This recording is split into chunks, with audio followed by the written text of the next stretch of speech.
All right. So look, so I'm gonna make this. I'm gonna make this video a little bit quick. This is about the time that I got pulled over and got a possession of marijuana charge. Right. Let me tell you right now, I don't smoke no more. You know what I mean? That them days is kind of like past me. I ain't never gonna say I ain't never gonna smoke no more. But as far as right now, I ain't smoking. And this happened like 2014, 2014, I believe. So, all right. So, where do I start? All right. So I'm at work this particular day. I smoked in my car, right? So, when you smoke in your car, it's the sin is gonna stay in there. But you smoke, so being that you smoke, you don't smell it. You know what I'm saying? Unless you light that motherfucker up again, you think that scent gone. You don't smell it once you get in the car because you're so desensitized to it. Especially if you smoke a whole lot. At this point, I was smoking a whole lot. So on my way back to the crib, I had like a 45-minute drive back to the crib. So I didn't smoke on my way to the crib. But remember, I told you I smoked earlier in my car, probably like 2-3 hours earlier. So the scent was still in there. I don't know why I got pulled over. I don't remember why I got pulled over, should I say. But for sure, a cop pulled me over right outside the city limits of Danville, Virginia. That's where I'm at, actually.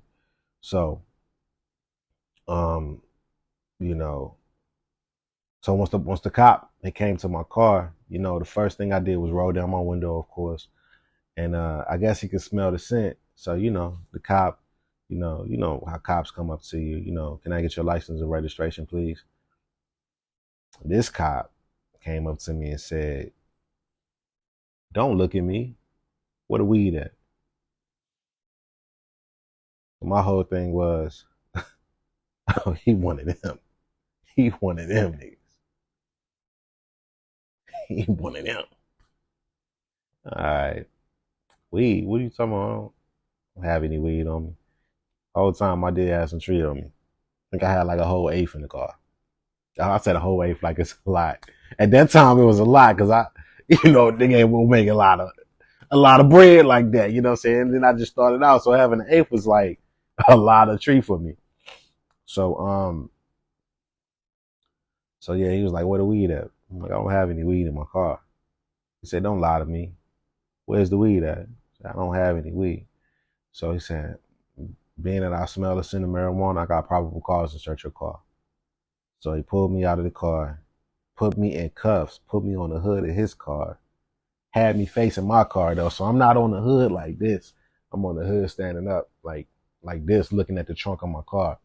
While he's searching my shit, he finds where my weed is at. I think I had it in a Beats by Dre, one of the red Beats by Dre headphone boxes. I don't know why I had it up in there. It was in the middle compartment too. I was so stupid back in the day. So he found it, and he said, "Man, why'd you lie to me and tell me that you didn't have any weed in the car? I smelt it. I knew it was in here." So at this point, I'm thinking I'm about to get arrested. So anything I say can and will be used against me in the court of law. Feel me? So why didn't you tell me you had it? Oh, well, my hands behind my back, so it's like. So his next question is, where you get it from?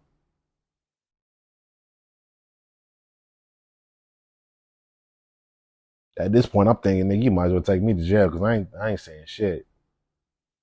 I ain't saying a goddamn thing. Who I get it from? Crazy. You crazy as a mug. So long story short, he put me in the back of his car, and another cop comes from behind his car, like pulls up.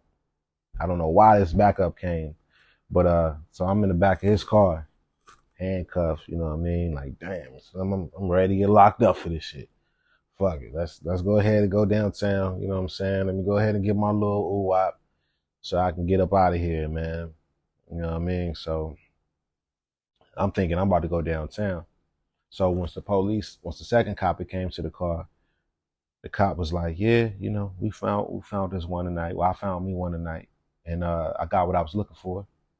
That's exactly what he said to the cop. I got what I was looking for. But me, I'm a mute in the back. I ain't saying nothing. So it's like, I hear you.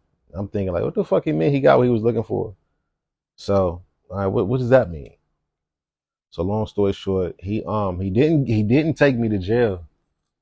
He didn't take me to jail at all. He actually uncuffed me from the back of his car. He was like, being that you were like, compliant and you weren't, what I'm saying, you weren't real rowdy. You weren't doing too much. What we're going to do is, confiscate this marijuana that you have. I'm still going to give you a ticket, but you can go home tonight. So I was like, all right, cool. So, what I'm saying, lo and behold, he gave me the ticket and, sent me on about my way. So I went to the crib, took a loss. You know what I'm saying? I had just got that eighth too. It was some bomb too. But I'd rather take that loss and, be in the cell. So long story short, the time comes where I gotta go to court. And I had a paid lawyer and all that. So before I go to court, like a week or two before I go to court, so I talked to my lawyer, he asked me about what happened. And the my lawyer was like, yo, did he Mirandize you when he put you in them handcuffs? And I had to think about it, like, nah, he didn't Mirandize me. He said he's supposed to Mirandize you when he puts you in them handcuffs. And you telling me he didn't take you to jail, but he still wrote you a ticket? I'm like, yeah. He was like, if he did that, if he wrote you a ticket, 9 times out of 10, he's supposed to go to jail. So I'm not thinking, this is my first ever offense. So I'm not thinking, the deepness of it. But my lawyer was like, yo, we need to find the evidence. Where's the marijuana from this case? So, I guess my lawyer had talked to the judge about continuing the case until we found the evidence. And so everybody was looking for it everywhere, and they couldn't find the evidence. They couldn't find it. So, the original court case got pushed back to be in search of the evidence. They couldn't find it. They gave me a second court date. They still had to continue it because they couldn't find the marijuana. Second court date came around, couldn't find it, so they had to continue it a third time. And they couldn't find it. So as soon as my lawyer tells me, you know what I mean, they supposed to Mirandize you and they can't find the evidence. What clicked off of my head was when that second cop came to the arresting officer's car, and I was in the back of it. He told that cop, I got what I was looking for.